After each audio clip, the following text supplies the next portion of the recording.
show up tonight. Weisner and one. That's the way to get into the scoring column.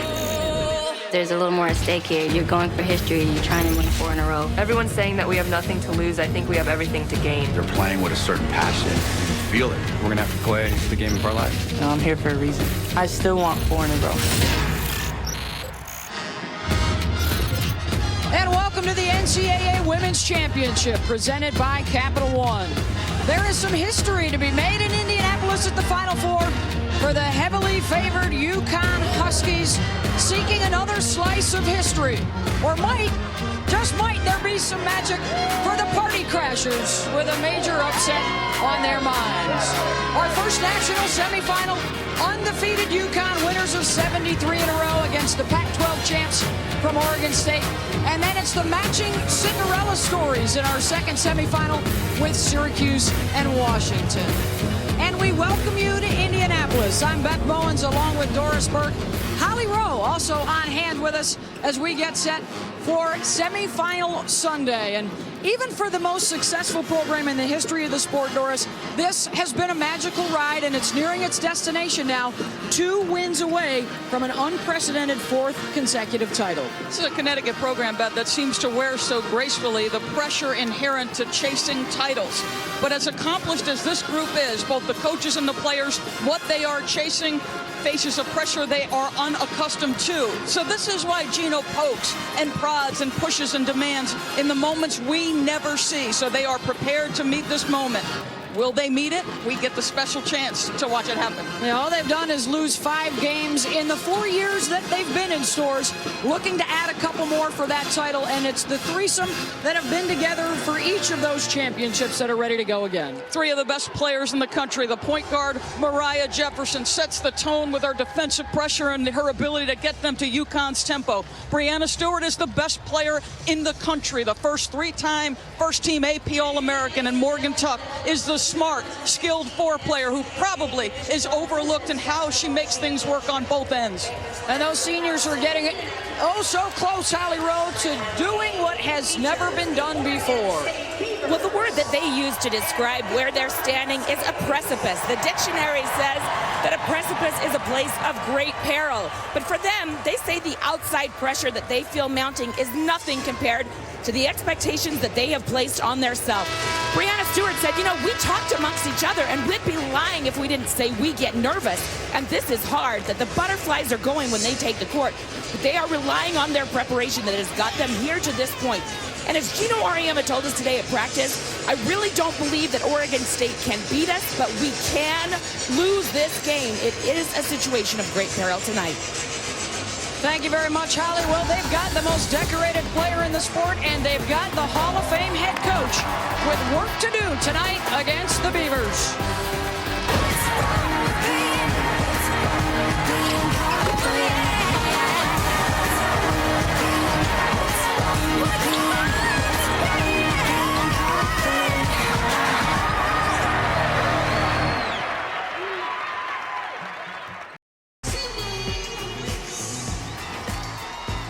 Well, back here in Indianapolis, where Gino Auriemma can pass coaching legend John Wooden with an 11th national championship, and he can do it right here in Coach Wooden's home state. And it's time now for the Capital One Meet the Players, the UConn Huskies. I'm Mariah Jefferson from Dallas, Texas, and a fun fact about me is I can draw. Hi, I'm Kia Nurse from Hamilton, Ontario, Canada, and a fun fact about me is that I would... No, we're gonna start that over because I don't know what my fun fact is. And a fun fact about me is that my dream is to be on Broadway. I'm Katie Lou Samuelson. I'm from Huntington Beach, California, and I can juggle. My name is Morgan Tuck. I'm from Bolingbrook, Illinois, and I'm a part of Alpha Kappa Alpha Sorority Incorporated. Do I say Breanna Stewart? Okay. I didn't know if I was being serious or what. Hi, my name's Breanna Stewart. I'm from Syracuse, New York, and a fun fact about me is I'm a rock band drummer. All right, Doris, so there are your three-time defending national champs. How about the challengers now from Oregon State? They're coming in with a lot of confidence, plenty of poise, and two very good sharpshooters. An absolute must, and the formula to beat Connecticut is quality guard play and toughness. Well, guess what? The Oregon State team has that in spades. Let's begin with the Pac-12 Player of the Year, Jamie Weisner. Grew up with a ton of brothers, folks, so toughness is a requisite and a necessity that she has. She got them off to a dynamic start against Baylor in the regional final. Balances that perimeter game, Beth, with the ability to take it to the rack. She's combined with their point guard to make 141 threes. This is 6-foot point guard Sydney Weiss. Brings great size and the ability to shoot with range off multiple screens. The lefty is a difficult check. I'm anxious to see that matchup. They are two of the veterans in the starting lineup, and now let's meet Oregon State. Hi, I'm Sydney Weiss from Phoenix, Arizona, and I love chocolate ice cream. I'm Gabriella Hansen from Anaheim, California, and I just bought a Frenchie. Hi, I'm Jamie Weisner from Eastern Washington, and I have 5 brothers. I'm Devin Hunter from Kaiser, Oregon, and I love Basset Hound puppies. I'm Ruth Hamplin. I'm from Houston, British Columbia, Canada. And in my spare time, I like to ride horses and build rockets. And the Scott Rueck Renaissance in Corvallis looks actually a little similar to UConn's early days.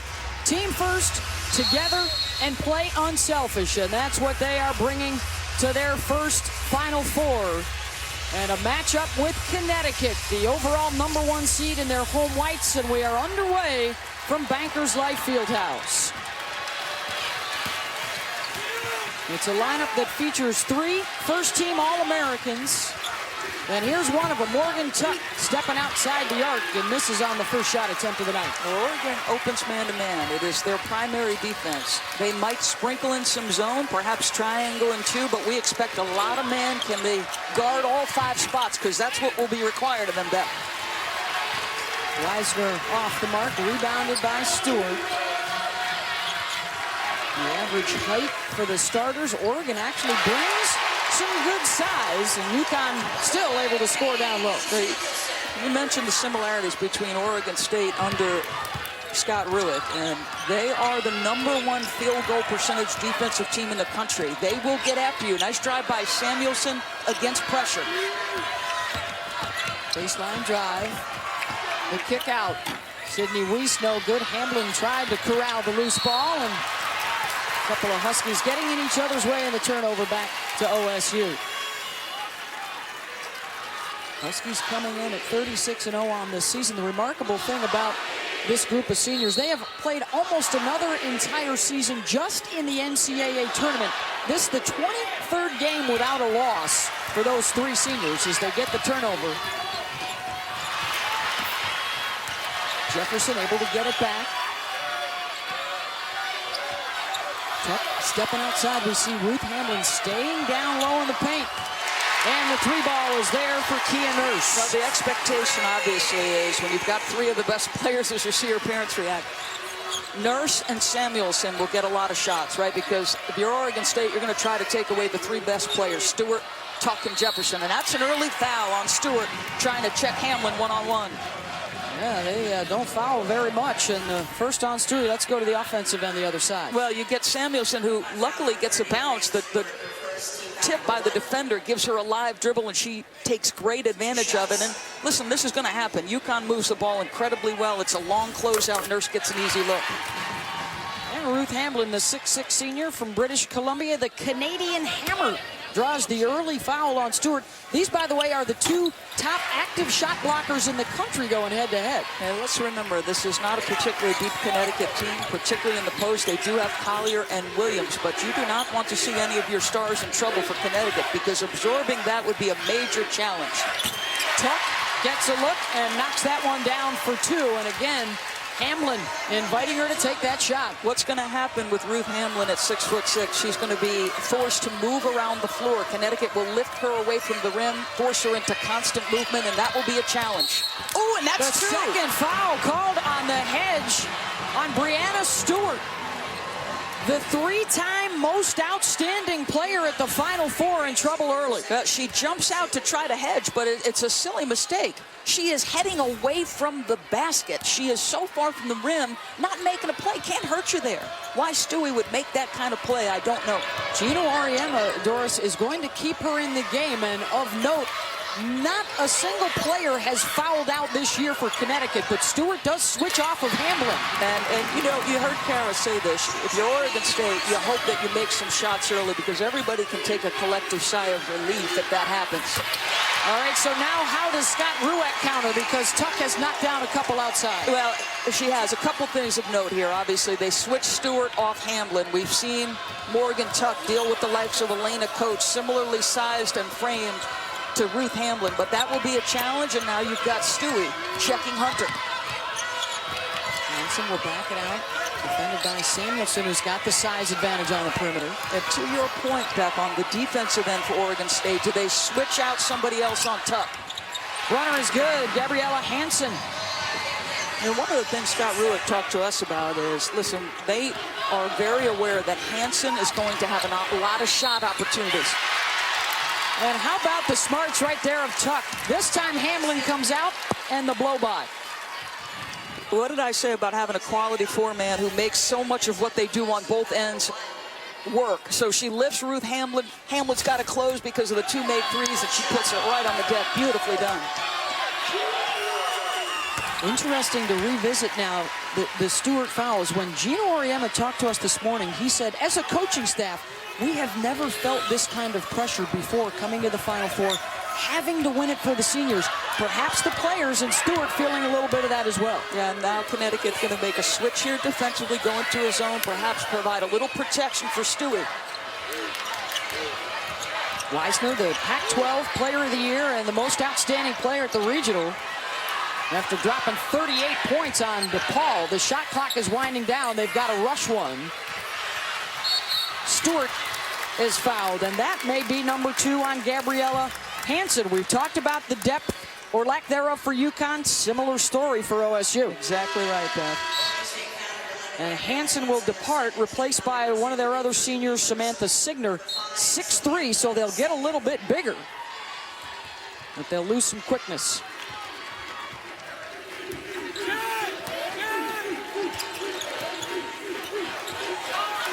Stewart kicks it back out. Tuck around and out, rebounded by Sydney Weiss, the 6-foot junior from Phoenix. She's their top three-point shooter in school history, but it's been a cold hand thus far in the tournament. They're going to need her to heat up here tonight. Just a tremendous battle on the post right now with Tuck. And this time the foul will be on Jamie Weisner. Terrific denial there by Kia Nurse. Well, Nurse is just such a hard-playing, terrific athlete. She gets her hand in the passing lane, forces the tip, and then in the loose ball action, Weisner commits the foul. Well, Jefferson will try it across. Jefferson, by the way, coming into this game just a couple of assists shy of passing Diana Taurasi for the career lead at Connecticut. Samuelson bothered on the shot by Hamblin. She touched it last out of bounds. No, now they will reset it. 30 on the shot clock. Oh, I guess they're going to say it hit underneath the backboard, so it's out of bounds off of Connecticut. Connecticut extends their pressure just a bit, a little 1-2-2, and then they'll fall back, I expected, to that zone. And again, just trying to protect a little bit. Stewie, you have to be careful. As terrific a shot blocker as she is now, what does she do when a shot opportunity is close to the rim?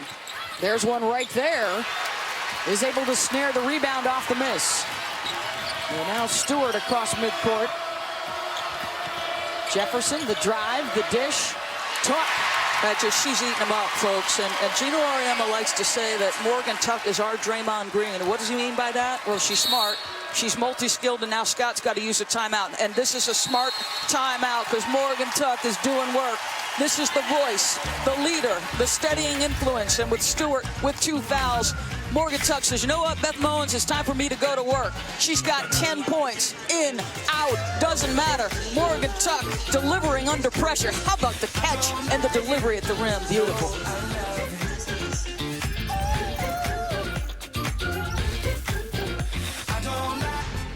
The NCAA Women's Championship is presented by the Quicksilver Card from Capital One.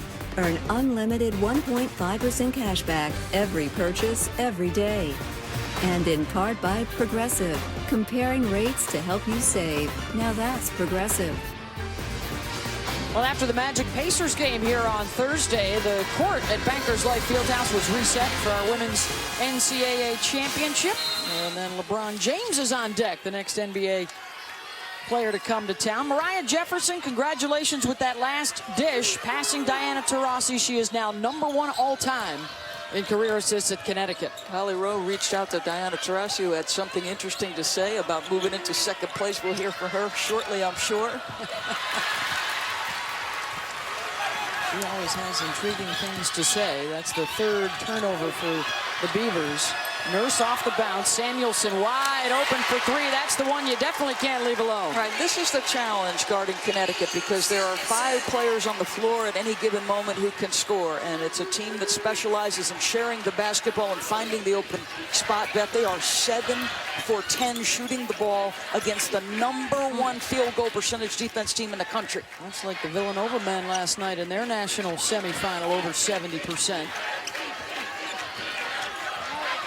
Reisner trying to get by Stewart, who was playing with 2 fouls. She picked them up almost right away once this semifinal got underway, and a shot clock violation now for Connecticut on the defensive side. Let's check in with Holly Rowe. Well, Diana Taurasi had this to say about Mariah Jefferson passing her today with assists. She said, playing point guard at UConn, you have to be the most selfless person ever, and Mariah has done it better than anyone.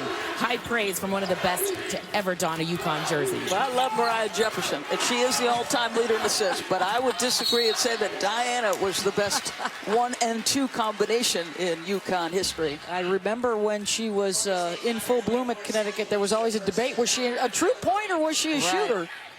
She was good enough to play both. She was the competitor who did whatever was required to win 3 straight championships.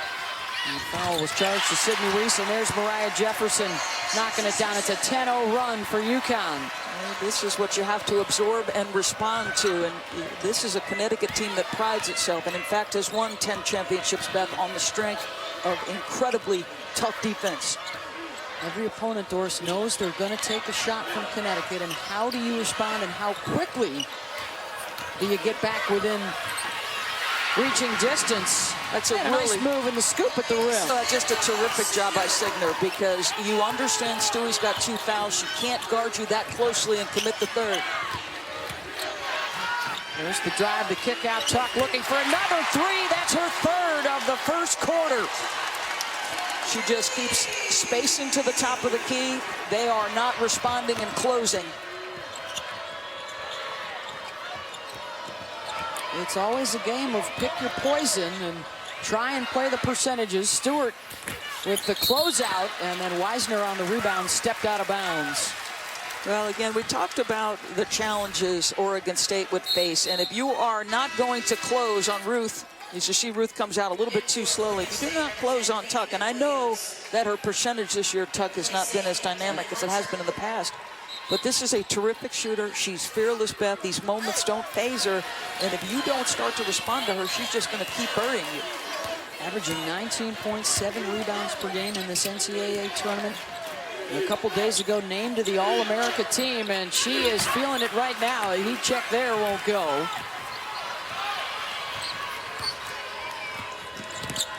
And the shooters get on track here with Weiss and Weisner.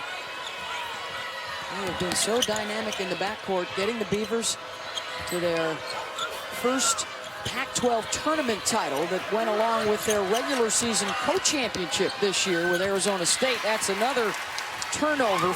6 now in the quarter, and Nurse, trying to go the distance, draws the foul.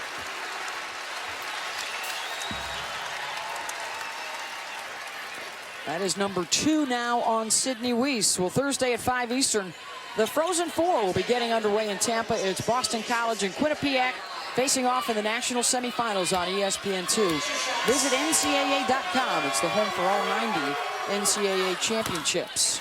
Could not be more impressed with the effort Morgan Tuck is giving, and I know everybody's thinking I'm talking points. She's now been required to absorb the Ruth Hamlin matchup. On that last possession, she hedges out, gives Mariah Jefferson all the help she needs, gets back to cover Ruth. And what she is doing on both ends makes what Connecticut does work. Gino Auriemma was teasing Brianna Stewart the other day in practice, saying, how is it that Tuck does all the work and you get to take home all the trophies for most outstanding player honors? Well, Morgan tried to work on a trophy of her own here. Gabby Williams will now spell Brianna Stewart with the final 1:26 in the period, so you take away the risk of the third, at least here in this period. That was the first foul on Mariah Jefferson.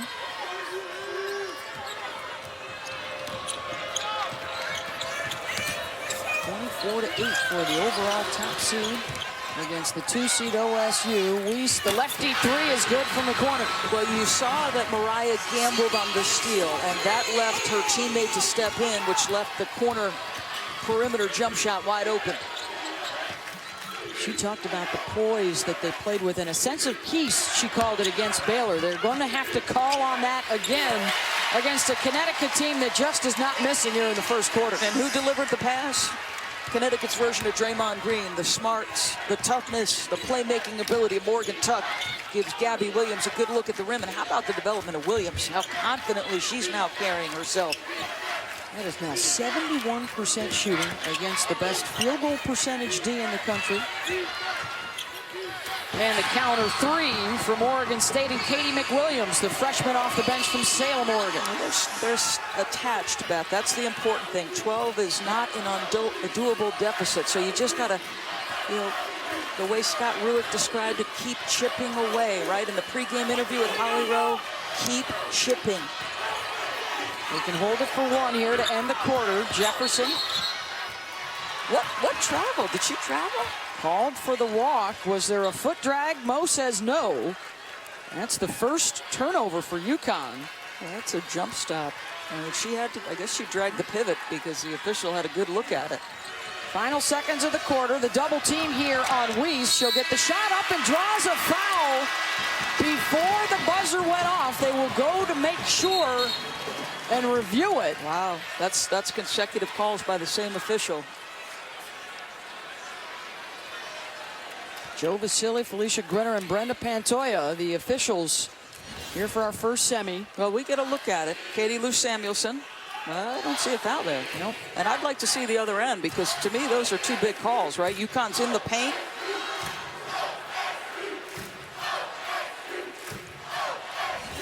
Well, they'll review it here. Maybe a couple of free throws. It would be Sydney Weiss to the line, a 77% free throw shooter. The Connecticut Huskies are up 12, Beth. They've absorbed the 2 fouls from Brianna Stewart and no points from Brianna Stewart. Yep. All because of the play of Morgan Tuck, or in large measure because of the play of Morgan Tuck on both ends. And obviously you've got the best point guard in the country, Jefferson. And they're also going to look to see if it's a 2 or a 3, and they are signaling over to us. It is 3 free throws coming here for Sydney Weiss. That was the first foul on Samuelson. They will also put 0.4 of a second back up on the game clock.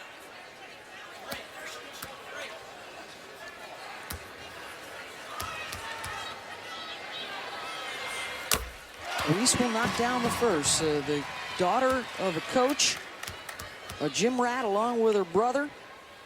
The dad instilled in her work ethic, fundamentals, and of course, as brothers often do, he provides the toughness. Big swing there for the Beavers to close out the quarter. Despite some struggles from Stewart, Morgan Tuck more than picking up the slack. And the top seed is in front through the first 10 minutes. We'll hear from OSU head coach Scott Ruick coming up after the break.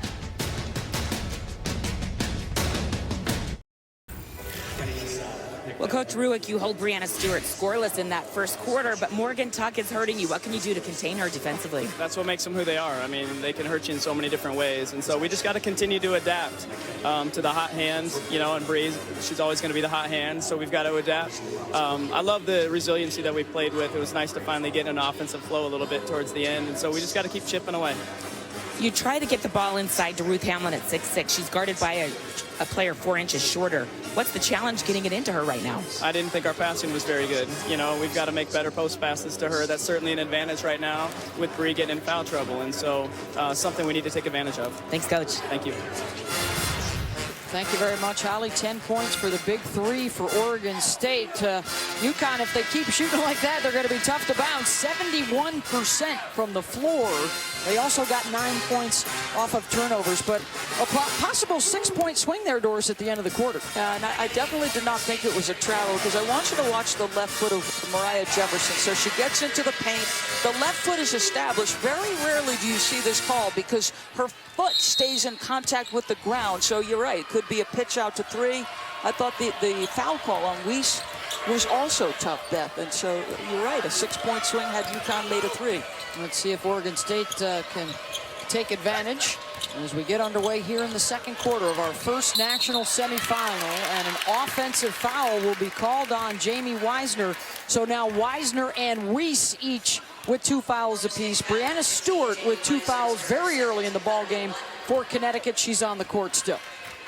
And obviously so much of what Oregon State does is driven through those 2 guards. So the complexion of the game entirely different if one of those has to check out. Stewart without a point, but as Holly referenced, Tuck is off to a good start, and so is Gabby Williams. So the Gabby Williams maturity and growth over the course of her 2 seasons at UConn. The best athlete on the team is starting to become a factor on the offensive end. 2 shots, 2 makes.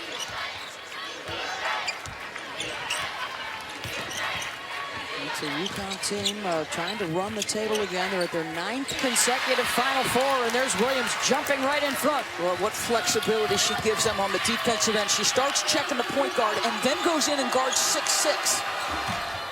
Jefferson shot won't go. Nurse tried the stick back.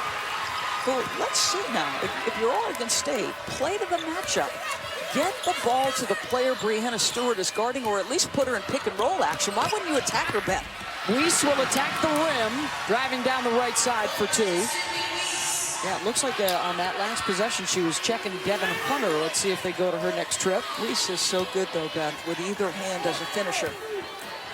She's got 8 points and has been their spark early on. Wisner and Hamlin have been held in check, and there's Ruth making her mark on the defensive end, the Pac-12's career leader in block shots. I'm sure what Katie Lou Samuelson was thinking, driving into size. Rookie mistake for Samuelson in her first appearance at the Final Four. Wisner denied, has a foot in that lane, has to be careful of a 3-second violation. Off the ball fake, the kick out. Shot clock is winding down. Denied again by Williams, her second steal. And now Stewart looking for some help.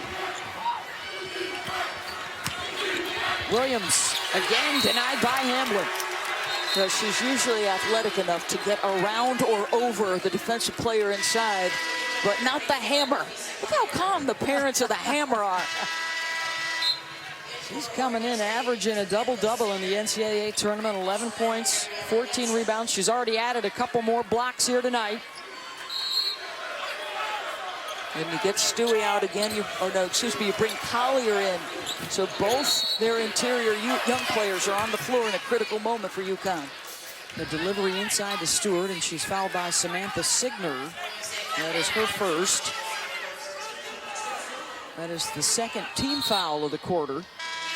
Remember, new this year in the women's game, you get to 5 team fouls in a quarter, you start immediately shooting 2 free throws. These are 2 of the best teams in the country, though, at not putting their opponents on the free throw line. Tuck, Hamlin has to come out and at least contest. Tuck tried to drop it off for Stewart. The spacing wasn't right there for Connecticut. Gino Auriemma named the WBCA Coach of the Year, the AP Coach of the Year. Got sentimental and a little emotional, tears welling up in his eyes, receiving one of those honors yesterday. Weak side rebound, Hamlin, no. They'll have a third opportunity.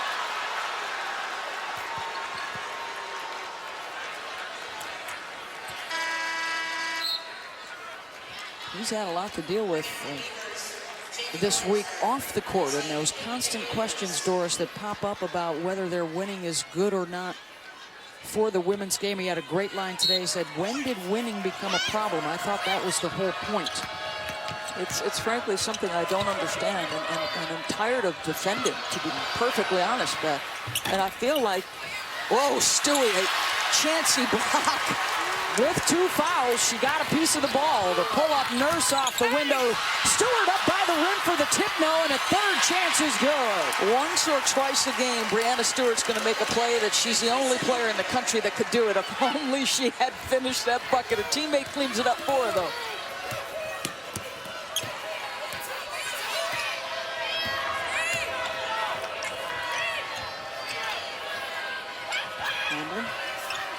Tuck right on her in the turnover. Those are starting to mount up. It's already 10 now, Doris, in the first half.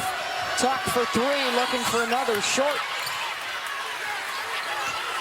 So after dropping 3 early, she's missed her last 2 attempts out there.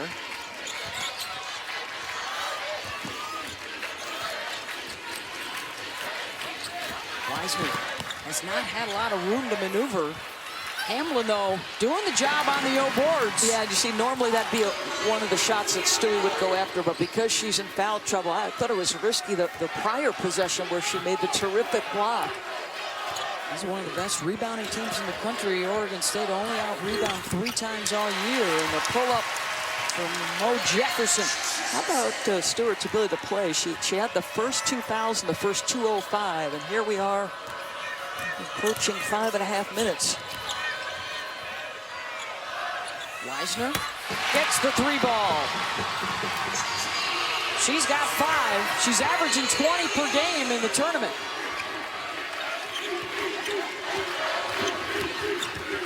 Nurse drops that off for Nafisa Collier. But just to your point about Connecticut's winning, Beth, because I couldn't finish my thought. I don't know whether it's the remnants of a cultural bias, why we feel the need to take shots at women's sports. What Connecticut is achieving is incredibly difficult to do. I know they make it look easy. It isn't. Collier got the block, but then the ball came down to her while she was standing out of bounds. Well, and all Gino has to do is look across the way to Scott Rueck, who is trying to do things the exact way that Gino did it when he started out 30 years ago, to know that he's probably on the right track. And so is Oregon State, hanging around with 5 to go in the half. The NCAA Women's Championship is presented by the Quicksilver Card from Capital One. Earn unlimited 1.5% cash back every purchase, every day. Indianapolis and the semifinals on Sunday. And the UConn Huskies, the overall #1 seed with the 10-point lead, Doris, despite the fact that their star, the 3-time National Player of the Year, is scoreless so far. Morgan Tuck has 13 to give her some assistance. And how about this? 5 other players with at least 4 points. But what do you notice about Oregon State? And this is sometimes the difference between certain programs and a team like Oregon State, coached by a guy like Scott Rueck. They're not going to go away, Beth. You know, this is a manageable deficit. They're tough, they're smart, they're well coached, and they won't stop playing hard. They have come a long way in a very short period of time. Shot clock is winding down. Weisner picks up the dribble way outside, has to launch one towards the rim, almost knocked it down. UConn's so tough defensively. They can switch virtually every position. It doesn't matter if there's a mismatch, and this is what we've seen from them throughout the tournament. 11 points off of turnovers. That's just as good as a turnover right there, and it's Tuck's 3rd triple. Yep, 3 for 7. And again, they will work until they find the open shot, and she has been open consistently at the top of the key. Junior out of Bolingbrook, Illinois. She was huge last year in the semis, remember, as well, against Maryland with 24 points. And a blocked shot by Collier. They are really making things difficult on Weisner. They missed the run out. Stewart able to keep it alive. And then Jefferson traveled with it. Yeah, that's a very good call. She was a little bit anxious, but let's just continue to watch Morgan Tuck work from 3-point territory. The pick and roll on one side, the down screen from Stewart to Tuck frees up the wide open Morgan, and she delivers. A knee injury a couple of years ago. It's flared up again Missed a few games during the middle of the season with some knee soreness. Managing her time, biding her time to be here and be big in this moment. To be honest with you, from that point forward, she has been going to a chiropractor and is pain-free back. Yeah. And for the first time, has not had to sit out practices. For more, here's Holly. Well, she actually had a very unusual procedure called the Oates procedure, the osteochondral transfer system, where they actually transfer cartilage from one part of her knee to another. She has taken almost 2 years to recover. Her athletic trainer, Rosemary's done a great job managing her time, but they say she is stronger than ever, finally playing without a brace this season. Jefferson around and down. Yeah, Holly, she tried the brace for a little while, didn't like it. And she told us she's full go right now for the Final Four. It's nice to have a couple of buddies, too, that you can rely on to make big plays. And now Wisner finding some space. Well, I thought that could have been an and one. That is a terrific job by Wisner. I thought she might have gotten hit on the hand and could have shot one. Senior out of Clarkston, Washington. She was the first big-time recruit to buy into what Scott Rueck was selling in Corvallis. Stewart turns around and hits, and that is her first basket of the night. In foul trouble early, knocks down that shot. It's 41-26, timeout, Oregon State. And let's see if Jamie Wisner should have gotten an extra shot here on the line. You got to stay tough. You've got to stay competing, and you've got the guards to do it. Jamie Wisner is an out. That's an and one. He should be shooting a free throw. Yeah. And that would have taken them out of transition. That's a big miss by the officials there back. That should have been a shot at the free throw line. My goodness. Well, tomorrow night, Villanova and North Carolina will square off in the NCAA Division I Men's Basketball National Championship game. Coverage will begin at 9 Eastern on TBS. For more information, go to ncaa.com. You got the Heels, you got the Cats. I happened to see an awful lot of the North Carolina Tar Heels, and I said all season they were the team with the highest ceiling in the country. All right, I'll take JQ in the championship, guiding Villanova to the biggest semifinal win in tournament history last night. Well, my daughter is now a law student at Villanova, so you'd think I'd be rooting for the Cats, because I know she is.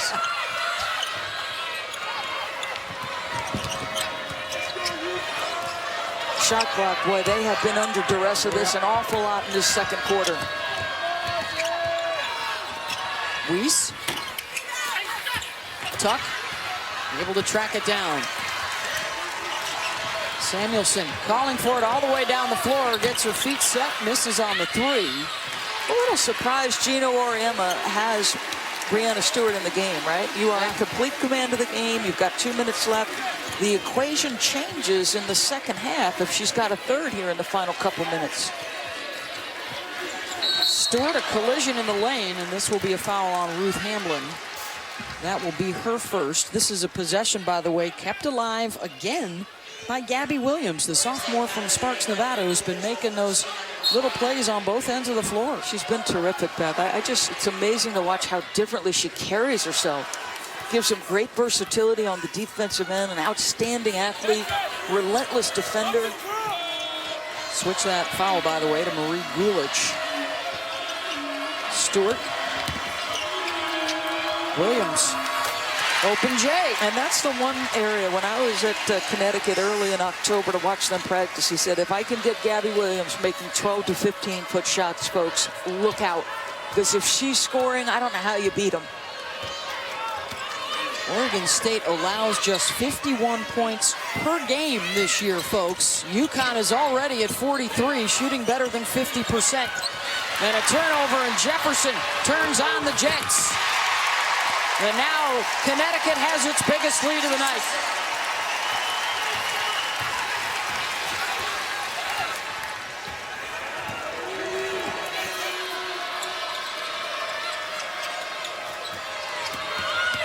Final minute of the first half. Wisner's pass deflected again. It was Williams getting a fingertip on it. It will stay with the Beavers. Listen, she can get down in the stance and guard your fastest player. She can get into the post and defend a bruiser with her athleticism. And there is the departure of Stewie to make sure she doesn't pick up that third. Stewart picked up those 2 fouls in the first 2 minutes and 5 seconds of the game. Last touch by Oregon State, a smile from Gino. He thought he had the call correct, but the striped shirts are the ones with the whistles.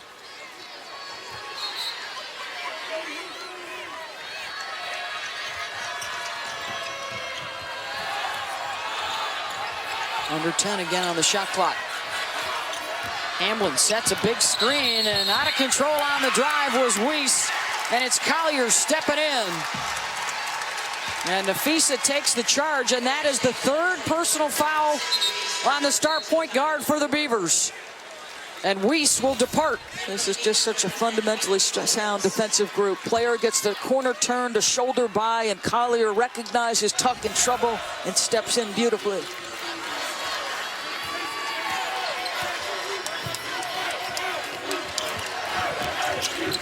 Wide open Williams around and out. Samuelson, offensive rebound, stick back. How about her growth? There's a time when she got to Connecticut, she was running around on the three-point line just hunting shots. You know, there are other things you can do to help your team win. She's figured that out in a big way.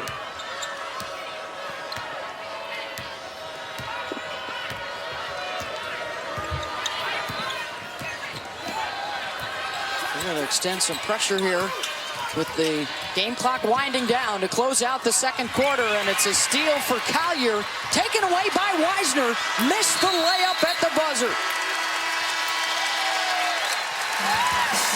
Huskies close out the half on a 15-2 run, led by Morgan Tuck with 16 points. And a 47-26 lead coming up at the half. Kevin Nagandi, Rebecca Lobo, and Kara Lawson will have our Northwestern Mutual halftime report. But first, Morgan Tuck is with Holly. Just a couple of moments into this game, Brianna Stewart picks up 2 fouls. What's going through your mind at that moment? That the rest of us have to step up. You know, Stewie's a great player and she does a lot for us, but, you know, when she's in foul trouble, the rest of us have to make plays. You've been able to step out and stretch that 4 position and hit threes. How is that putting pressure on this Oregon State team? No, I think it makes them have to guard us. You know, Ruth, she's standing in the lane and being a presence in there, so we have to make her come out. Thank you. Thanks. Thank you, Holly. Morgan Tuck with those 16 points, 3 of those buckets from beyond the three-point line. And time now to send it over to Kevin Nagandi and the crew for the Northwestern Mutual halftime report. Beth Doris, Holly, Northwestern Mutual halftime report here with Kara Lawson and Rebecca Lobo. And right now, UConn is up by 21 points. If I told you guys before the game, Brianna Stewart wouldn't score her first bucket until 17 minutes in the game, what would be your score? Closer than it is. Closer? Not this. A little bit? Yeah, a little bit closer. This is a huge surprise. Clearly how they're doing it. It's no surprise that they're led by Morgan Tuck on the offensive side. 16 points, and Gino has been raving about this star all week long, and we're seeing it with good reason. And this morning at shoot-around, that's one of the key players he talked about. He felt like the way Oregon State plays defense, that Morgan Tuck and Kia Nurse would have opportunities from the perimeter. He said, if Tuck shoots early and misses, it's going to be a long night. Well, the opposite of that happened. She shot early, and they went in. She was 3 for 7 from the perimeter. You see Ruth Hamblin there, playing off of it. That's what Oregon State's plan was coming in. Let Hamblin help off.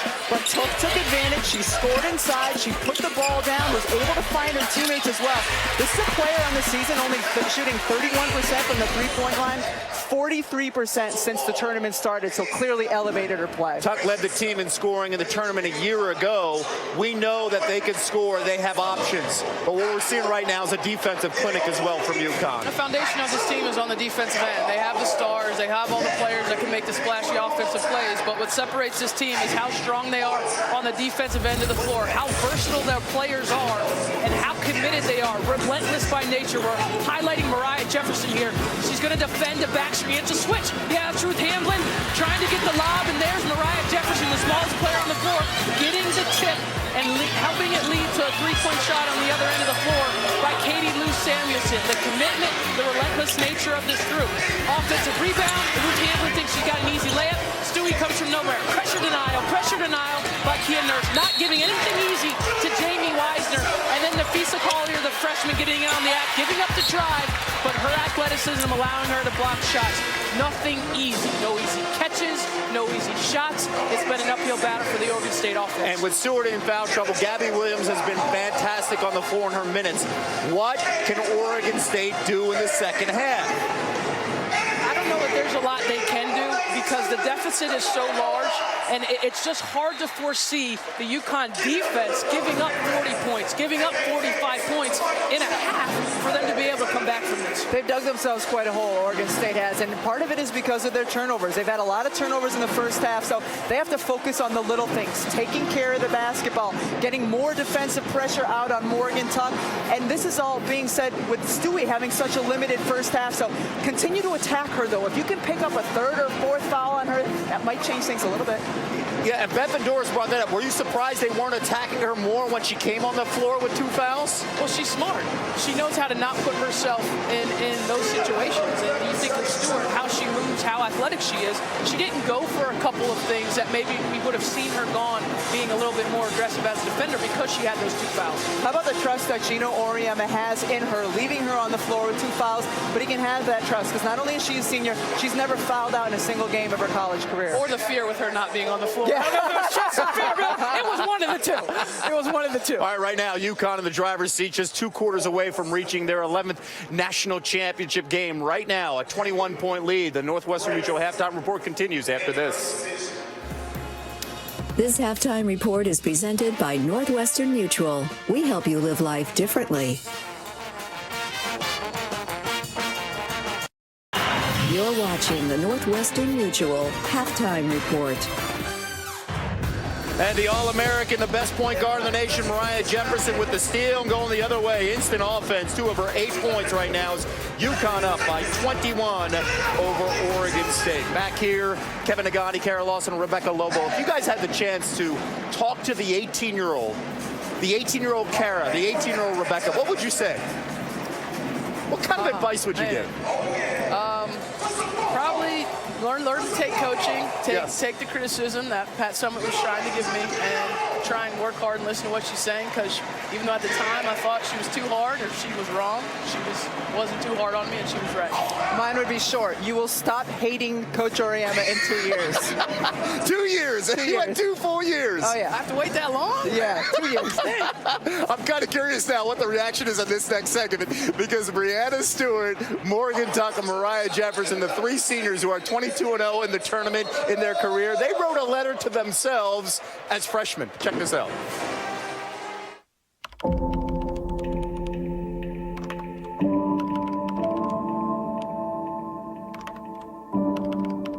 Dear freshman year Stewie, you came to UConn when you were 17, going with the flow and not knowing what you were in for. To 18-year-old freshman Morgan, you've gone far from home in hopes of being a part of something amazing. Dear 18-year-old Mariah Elise Jefferson, your life as you know it is about to change forever. You didn't know that your name is legally changing from Brianna Stewart to Stewie.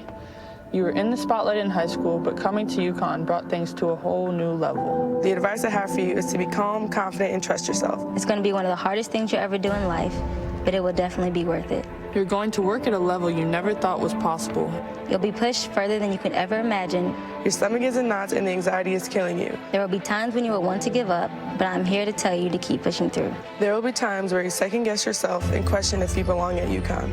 Always remember, you are good enough and you deserve to be here. Some advice that I wish I could give you would be to make sure you are enjoying everything as it comes. You will win 3 national championships in your first 3 years, get a chance to pursue a 4th, and leave your mark on NCAA basketball history. Your comment about 4 national championships in 4 years caught a lot of eyes because they didn't know. Only you did. Some of your greatest times are ahead of you, so never give up. Never forget, this is what you worked so hard for and dreamt about since you were young. As a freshman, you believe you have an eternity left at school, but it really goes by in a blink of an eye. There's nothing that you can say to prepare yourself for what comes next. Never forget who you are and always stay true to yourself. Seriously, Stewie, over the next 4 years, you are in for a serious treat. No matter what happens, always enjoy the journey. Keep God first, and remember to always work hard. Strong messages to the freshman version of the Stars. Here is one of the Stars, Morgan Tuck, 16 points. UConn up by 21.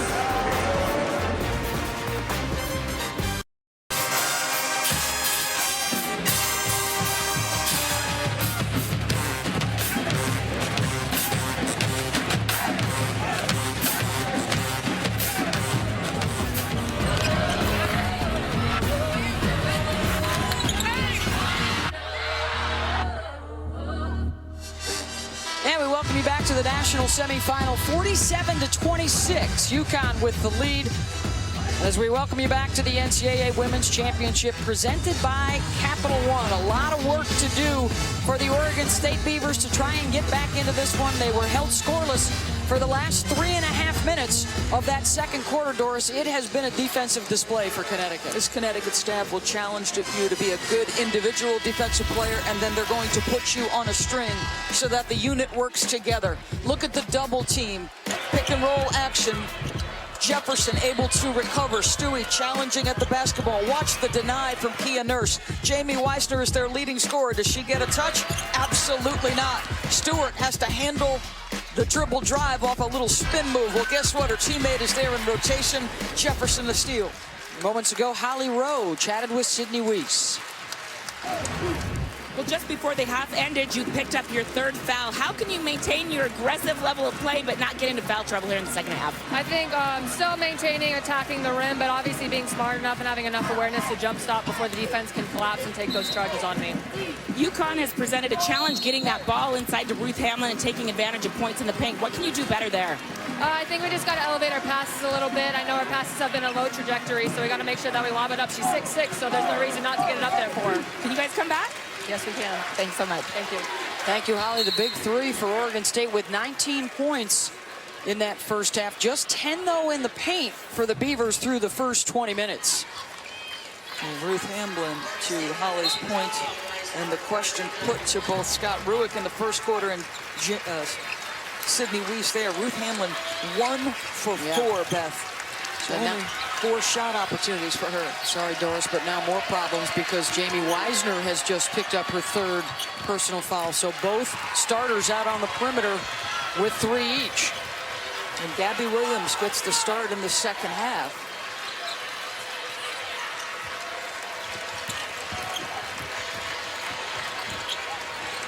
Williams is out there replacing Katie Lou Samuelson, who was feeling under the weather the other day. Actually did not practice yesterday. Yeah, and she doesn't start the period, and she's not on the bench that I could see as Stewie takes it right to the rim. Holly, I think, may have an update for us. Holly? Katie Lou Samuelson is taken to the back with a left ankle injury. I saw them take her to a room where they're doing x-ray and extra imaging. I overheard their athletic trainer, Rosemary Regal, tell Gino Auriemma that Katie Lou felt something pop in that ankle. Her return is doubtful. That is huge news for UConn. And Gabby Williams is going to get the foul call here. We think we have a look at where this happened. That was late in the second quarter. Ooh. And on the spin right there.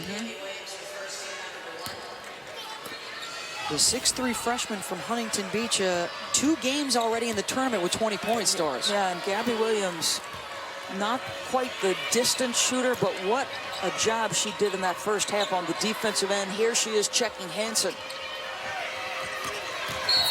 And that's going to be the third foul on Brianna Stewart. 2 of the 3 were more than 15 feet away from the bucket. Gino Auriemma talks all the time about he feels like players who get into foul trouble, it's an immaturity. She just bodies up, and on the dribble drive, Hunter gets tripped up. It is a rarity for Stewart not to play well in the biggest games, on the biggest stage. And it's been a struggle with the fouls as Gabriella Hansen knocks down the 3. It's back to a 20-point game. Hansen down on the deck to get the steal, and then Jefferson will tie her up. Possession arrow to the Beavers. So a couple things we're unaccustomed to seeing. The foul trouble from Stewart. Obviously, Rebecca touched on this. She's never fouled out of a game in her college career. And then when do you see Mariah Jefferson cross over the ball in a position where a defender can get a strip in the open floor? Very rare. Well, we've talked about how good statistically and how good against everybody else in the country the Oregon State defense has been. Can they have an impact here in the second half? Weisner probed the baseline. There's a touch inside, and Hamlin comes up short. Just so smart, Beth. And Jefferson with the turnover there off the tips of Nurse. Just put it too far in front of Nurse. Surprised she didn't use a bounce pass there. And there is a boot already on the foot of Katie Lou Samuelson, who has obviously come back out and sitting on the bench, but apparently done for the day. Well, she's having an extended conversation with Rosemary. It looks like she's frustrated that she's in that boot. You wonder if she's fighting, sort of being forced to sit out here. Hamblin. Surrounded by a couple of defenders. Well, twice, Stewart does what she should do. Just use that incredible wingspan and make Ruth just shoot over the top. You can't commit the foul. You've got a long enough reach that it can still be hard for Ruth to score it over the top of you. She has over 400 blocks in her career, does Stewart. She also has over 400 assists, the only player in history with that kind of skill set. And Gabby Williams continues to have one of the best games of her career tonight. Well, just so confident. Relocation, finding the open areas, and shooting without hesitation. And that's only a product of the work she's put in. She's got 8 points, but she's been doing the job on the defensive end as well. 6th rebound now for Stewart. Bounce pass into Tuck, who opened up. Got down on the block, and the foul will be on Devin Hunter. The first on the senior from Kaiser, Oregon, who is making her 105th consecutive start tonight. Hamblin will check out. Gulich will come on. Yeah, look at Gino Auriemma over there on the sideline, putting his arms on the shoulders of Samuelson, as she looks like she's pretty emotional over there. And Tears over there on the bench now wearing the boot. Jefferson, another turnover. This is Weiss. Gonna take it herself and one. I told you, they're not going to go away. And this is oftentimes what happens. UConn will get a lead and the other team will concede. Look at Weiss just draw the foul, force the official to make a call, seeking contact. That is beautifully done. You love the fire with which she plays. A Steve Nash fan, and he would have been proud of that move for Weiss. You can tell she's a coach's kid, right? Yep. Just solid fundamentally, really good decision maker, handles it with both hands, can finish either hand, and a hunger born out of defeat. She told us she lost 3 straight state championships in high school, and that has steeled her in her college career. And they've got another turnover, and Stewart may have hurt her finger, shaking it as she comes up the floor. The Washington Huskies entering the building. The 7 seed getting set to take on the 4 seed Syracuse.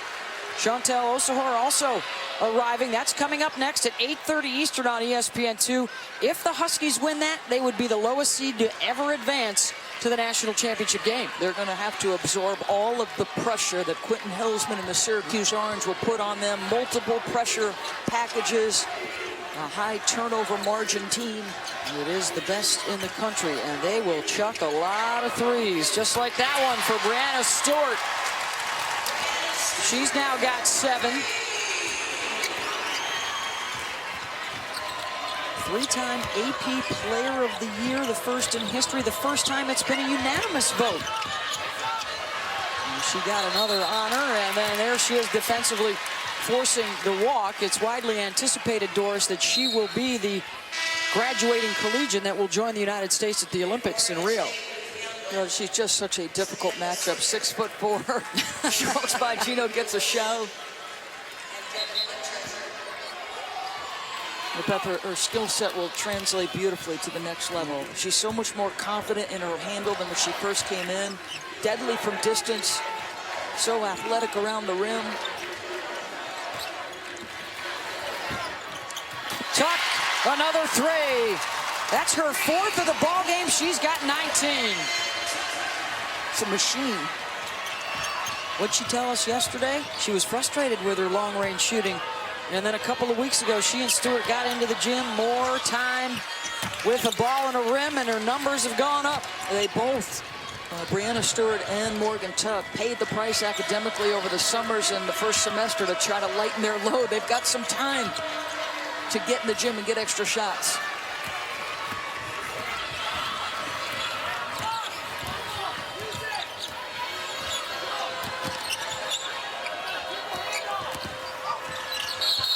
Signer couldn't keep her feet. Well, the Connecticut Huskies in pursuit of history. Can they become the first team to win 4 straight national championships, being aided greatly by one of the anchors, one of the 3 best players in the country, Morgan Tuck, doing work from three-point territory. Huskies rolling.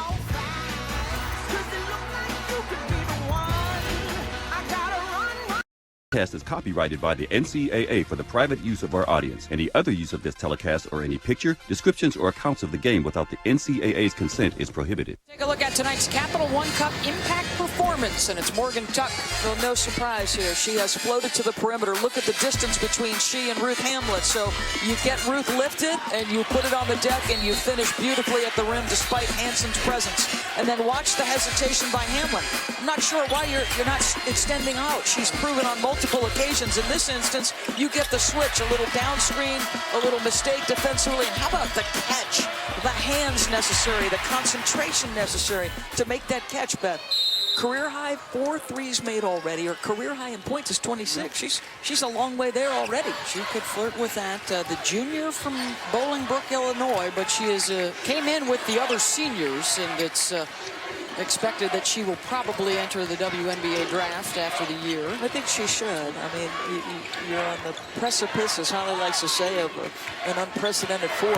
You only have a limited window, and I know her knee is 100% healthy, which will make WNBA teams very happy, but you always are concerned about your window as a professional athlete. And as good as they have been offensively, defensively, they have held Ruth Hamlin. They're 1 for 6 shooting. Weisner is just 3 for 9. And they have scored 21 points off of turnovers while holding Oregon State to just 11 baskets. And we've got 3:40 to go in the third.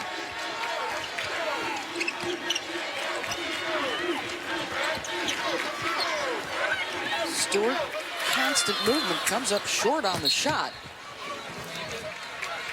With a smile over to her head coach.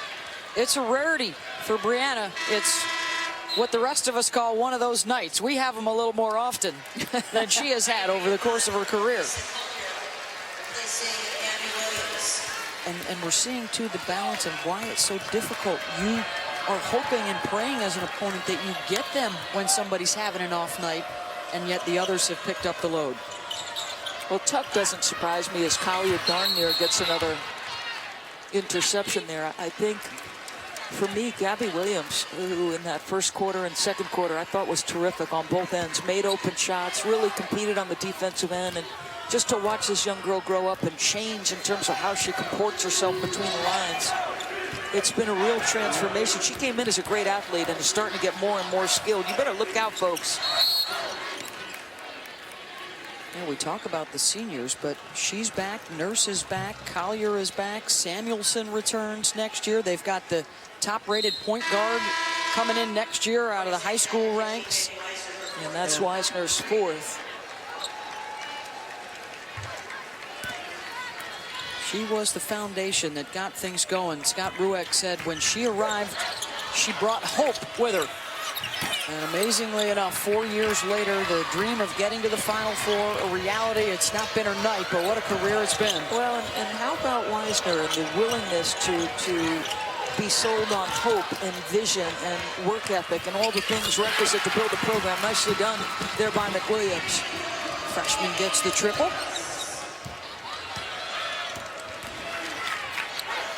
When Scott Rueck took over, that first season was 9 wins as Stewart drills the 3.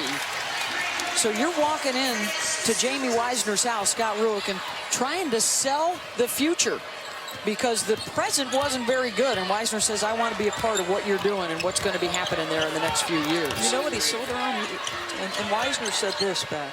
She said it wasn't about the wins and losses. It was about the people. He told me he was going to bring in the kind of people necessary to win. As Stewart is going to pick up, I believe, her 4th.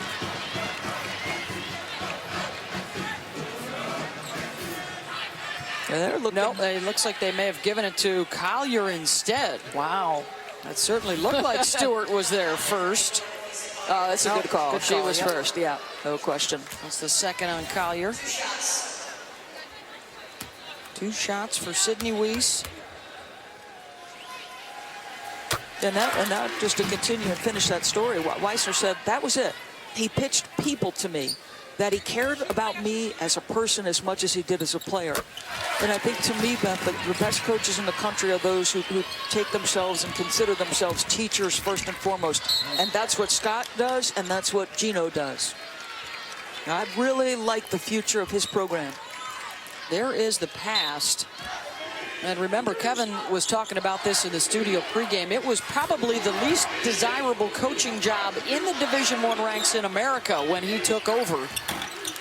And here they are at the Final Four for the first time in school history and the champions of the Pac-12. And this is the problem. And in RTs, he talked about this. He said they are the best, so you look to the best. The problem for teams that haven't faced UConn is you're not prepared for what's coming at you in terms of speed and diversity of scoring and the difficult nature and challenge it is to score against this Connecticut team. It always helps to get a game or two under their belt. That is, to me, how Notre Dame had that period of success against UConn. Remember Skylar Diggins, when she first arrived, lost for a couple of years, and then the last 2 years, they took over the rivalry. It's a stretch in which they won 7 of 8. Stewart has to pull up. Look at how long and how close to the rim she gets with that extension. Boy, we had that play in the first half where she darn near tipped it in, and her hands were above the rim, and the release point of that one was above the rim.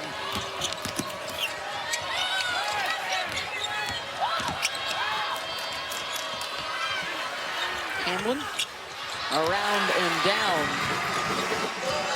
I'm trying to put a little pressure now on Mariah Jefferson.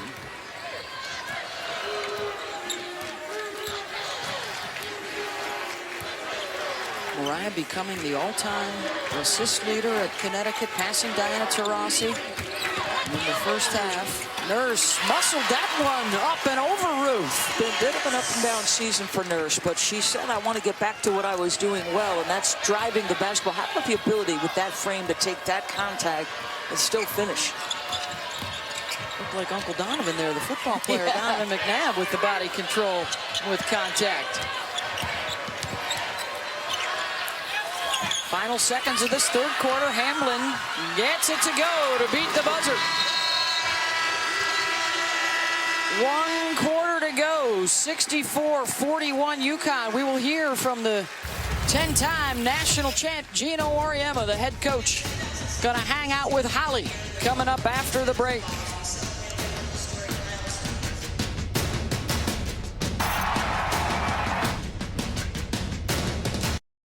Back here at the national semifinals in Indianapolis, 64-41, UConn with the lead over Oregon State, but a developing situation here for Connecticut freshman Katie Lou Samuelson, who got hurt on this play in the first half. She came back out to the bench, but with a boot on her foot. And now Holly Rowe has more with Coach Gino Auriemma. Coach, Katie Lou Samuelson with a broken bone in her left foot. How will you overcome that moving forward? Well, we're just going to try to get through tonight. Obviously, we got 10 more minutes to play, and you know, it's unfortunate. You know, she's done so much for us the last 2 or 3 months. You know, and she's playing great tonight. But you know, that's what happens in basketball. You got to be able to have the next man up. You know, as the Marines taught us. We'll be all right. You know, we'll be all right. There's only so much you can do, and nobody feels worse than Lou right now. Morgan Tuckett stepped up in that first half with 2 fouls on Stewie. How do you describe what she's brought to your team tonight? You know, I didn't want to jinx her, but I kept saying that every big game we play, Tuck plays great. And it's just something about her. It's just her makeup. She's just a solid human being and a solid kid who makes big plays because she never rattles. So 10 more minutes. Thanks, Coach. All right, well, thank you very much, Holly. Well, we've talked about the lack of depth a little bit for this UConn team. They have never really had to go very deep or very many minutes off of that bench. That may be the case in the national championship if they advance here. Last 7 games, she's been the third leading scorer. She shot 50% from 3. She gives them a long-distance threat. Let's remember, this was the best high school player in the country. She's improved drastically over the course of this season on the defensive end of the floor. She gives you size. Now, you are going to go with Gabby Williams, who becomes a more versatile, athletic defender than Samuelson, but not the range shooter. How about that move by Collier? Wow. Wraps it around underneath. She's got 6. And a comfortable lead to start the 4th quarter for Connecticut as they try and advance to the national championship game for the 11th time. And what's also remarkable about that is if you don't get Gino in the semis, it's trouble in the finals. He's 10-0 in national championship games. As they continue their quest for an unprecedented 4th consecutive national championship. Remember the UCLA men back in the 60s and 70s, freshmen were ineligible to play, so those guys only won 3 in a row. Connecticut trying for a 4th, and Morgan Tuck now with 21.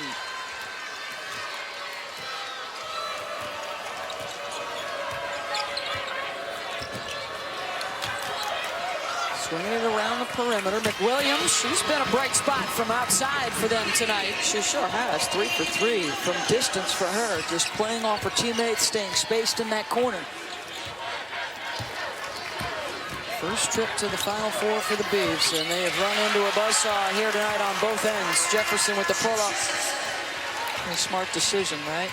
She's going to jump stop and get into that mid-range before she meets the size.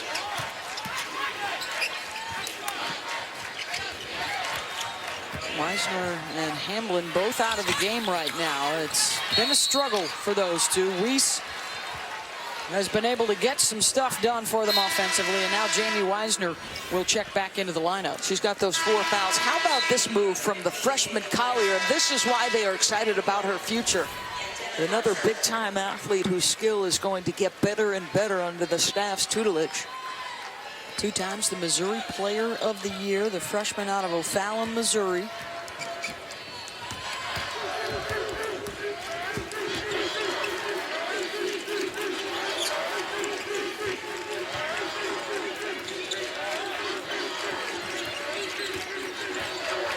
Nurse off the hesitation and runs into the Canadian hammer.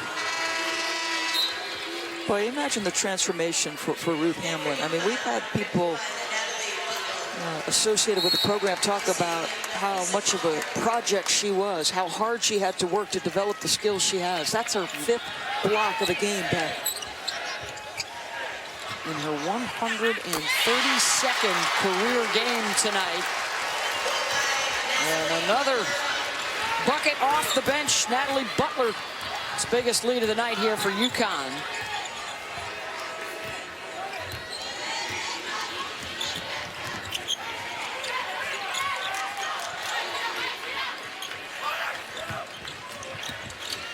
Hunter off the flash, pass deflected, it goes right back to Devin. And Tuck snags the rebound, the long outlet to Jefferson. And now Mariah wants it back. 10 points, 5 assists, 3 rebounds for her tonight. She's hit 5 of her 6 shots.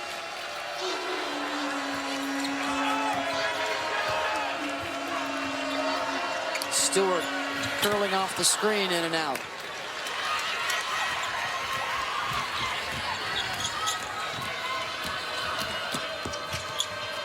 Hamblin in the trail position.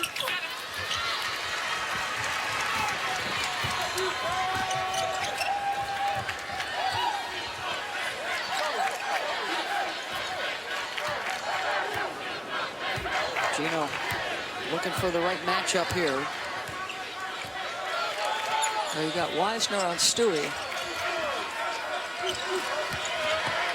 Stewart gets into the lane, a little 2-man game.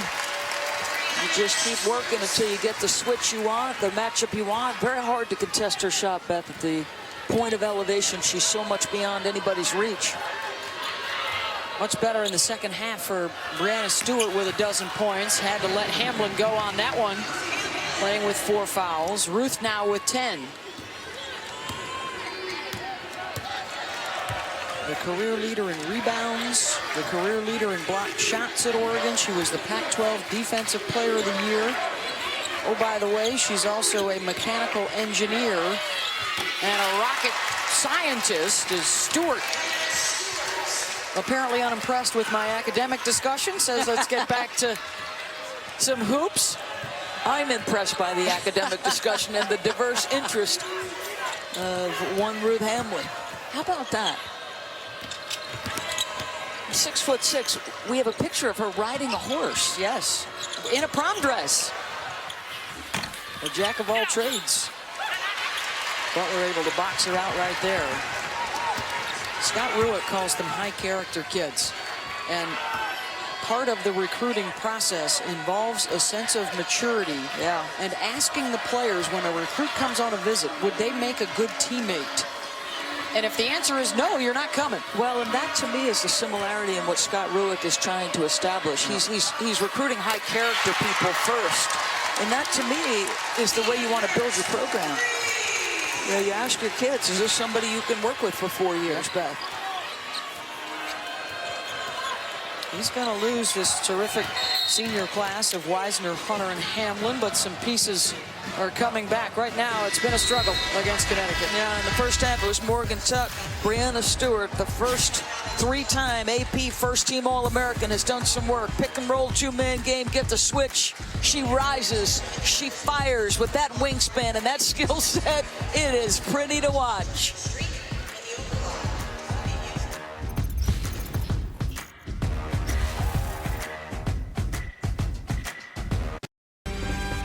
The NCAA Women's Championship is presented by the Quicksilver Card from Capital One.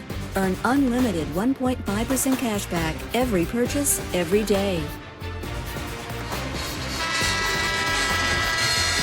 Back here to the national semifinals, 79-46, Connecticut in control with 4:24 to go. A lot of the former Huskies are in the house, including Stephanie Dolson, checking out the action. Well, she went quick to that dyed hair when she stepped in, graduated from Connecticut, because that would never be allowed under Chris Daly. She won a couple of those 10 national championships. Of course, the three-time winners is this group of seniors. Diana Taurasi's class with Maria Conlon. Kalina Mosqueda-Lewis last year departed with 3 titles. But I think the consensus is, and you're on board with the Bird, Jones, Williams, and Cash group as probably being the best ever. 2002 to me was the best team in their history. I don't think there's any question. It would have been nice to see 2001 be able to complete the season healthy. Of course, you had Shea Ralph and Svetlana Abrosimova both go down. That could have, to me, challenged 2002. Yeah, a lot of people forget they had some injury issues back in those early days after the first national championship. They've got another one now with the broken foot of Katie Lou Samuelson, who will be out for the final. And you heard Gina Auriemma say it. This is part of the game of basketball. You do lose players that can have an impact on title chases. You know, Gabby Williams, I would anticipate, would get the start. And I thought on the defensive end and offensive end, she was terrific. They would be facing either a 4-seed Syracuse or a 7-seed Washington and would go into that championship as heavy favorites, no doubt. I'm looking forward to that Syracuse-Washington game. You've got 2 dynamic point guards, both of whom have been dynamic scorers. Alexis Peterson for Syracuse, Kelsey Plum for Washington. Folks, these are 2 players you want to tune in and watch. And 2 teams that averaged 85 points in their regional wins, including some upsets over South Carolina for Syracuse. They knocked off Tennessee as well. And for Washington, they had to win on 2 higher seeds home floors, winning at Maryland and at Kentucky. I thought they were as impressive as any team in the tournament. How about the Pac-12 all season? And let's, as you see, Mike Tirico in the house. His daughter Cammie sitting next to him. Of course, his wife Debbie played at Syracuse. That's her jersey. She's wearing the number 10 of Debbie.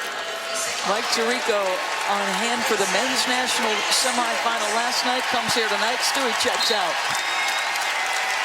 Stewart, the Syracuse native, Cicero North Syracuse High School, will depart. Boy, wouldn't that be an intriguing subplot if she's got to go through her hometown team to make that historic 4th national championship run.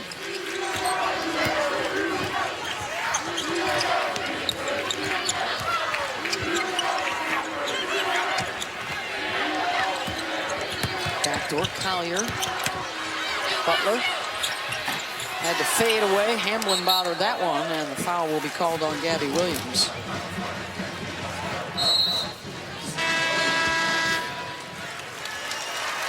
.218 to go, and now Jefferson will join Stewart and Tuck on the sideline, and she will also take with her the career assist lead in Connecticut history. Better than Taurasi, better than Bird, better than Rosati or Montgomery. And with her running a tight ship today, Doris, they are shooting 59% as a team. Back-to-back award winner as the best point guard in the country right there. And according to our Kara Lawson on the pregame show, said the second best player in the country, and I would concur. And I do think that there are times where Morgan Tuck is a little bit overshadowed in her contributions. Jumping foul on Hunter. You think they will be the top 3? We talked about the 02 class that had, what, 4 of the top 5 draft picks. Yeah, you know, it's interesting. I was listening to Sue Bird on the terrific podcast of LaChina Robinson and Chinea Gumake, which is on ESPN.com. It's a must-listen if you are a women's basketball fan. They do a terrific job. Sue Bird was saying she absolutely thinks they should go 1, 2, 3, and that's a player with over a decade in the league. And more than a couple Olympic gold medals as well. Of course, Gino, after the season, will get to work with the national team and get ready for Rio.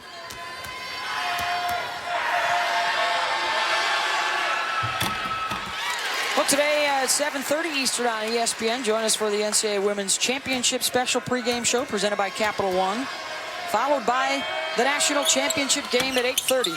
Visit NCAA.com, a home for all 90 NCAA championships for more information. The UConn Huskies appear to be headed to the championship game once again on Tuesday night. Who's going to join them? Syracuse and Washington are coming up next on ESPN2. Hunter and 1.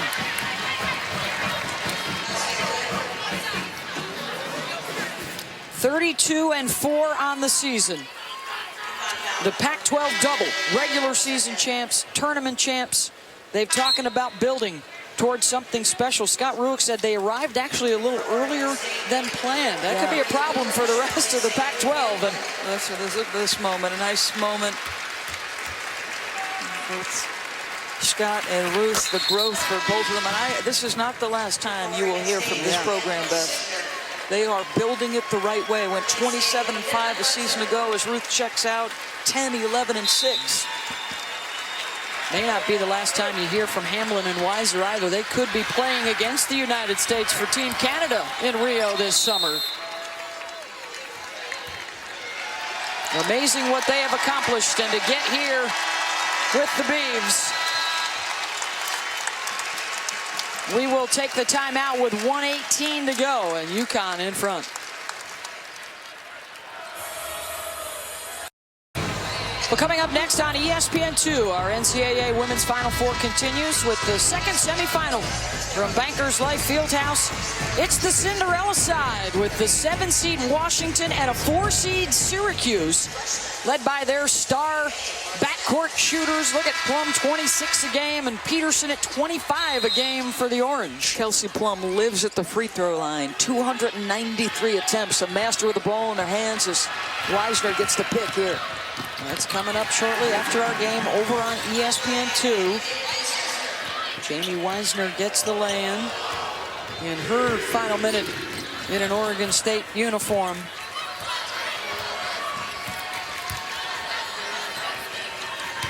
That group will be long remembered as long as Scott Rueck is there as the ones that put Oregon State back on the map and taking them to heights they had never achieved before.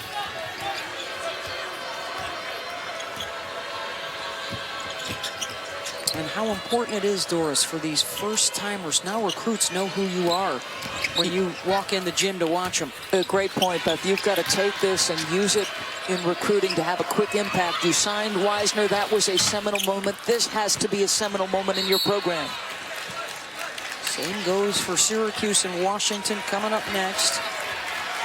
One Pac-12 team will be out. Another one still remains, and it will be up to Washington to try and end the West Coast drought. It's been since 1992 that the West Coast last won a national championship, and Wisner and Signer, a couple more seniors, will depart. But they can take great pride, Beth, in the amount of rapid progression that Oregon State program has made. You're right. The long view of history will look kindly on that senior class. History already smiling upon the UConn Huskies with 10 national championships and an opportunity on Tuesday night to try for an 11th that would push Gino past John Wooden and would get the seniors that historic 4th championship in a row. The Huskies are on to the final, 80-51 over Oregon State.